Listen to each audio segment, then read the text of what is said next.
اور اس کا اتنا اجر اور ثواب ہے کہ اگر آپ وقت دیکھیں تو 1.5 منٹ ہے صرف، لیکن اگر آپ اجر دیکھیں تو بے حد و حساب. تو اس لیے پابندی کے ساتھ کوشش کریں اس کو پڑھنے کی. اور گھڑی دیکھ لیں، آپ کا کوئی بڑا وقت نہیں لگے گا. انسان یہ صرف شیطان کا بھلاوا ہوتا ہے کہ انسان یہ نیکی نہ کرے اور اتنا بڑا اجر نہ کمائے. شیطان کا بھلاوا ہوتا ہے یہ.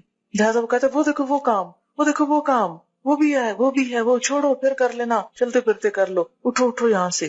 جس طرح قرآن میں آتا ہے فسبح وادبار السجود، سجدوں کے بعد بھی رب کی تسبیح کرو. لہٰذا کیا پڑھتے ہیں 33 دفعہ سبحان اللہ، 33 دفعہ الحمدللہ، 34 مرتبہ اللہ اکبر. کیونکہ نماز کے بعد اللہ کی رحمت متوجہ ہوتی ہے، دعا مانگنے کا وقت ہوتا ہے. کچھ اور جو ہم عربی میں نماز کے اندر نہیں مانگ سکے اب باہر مانگ رہے ہیں، لیکن شیطان کہتا ہے کسی طرح نہ ہی مانگے تو اچھا، محروم ہی اٹھ جائے.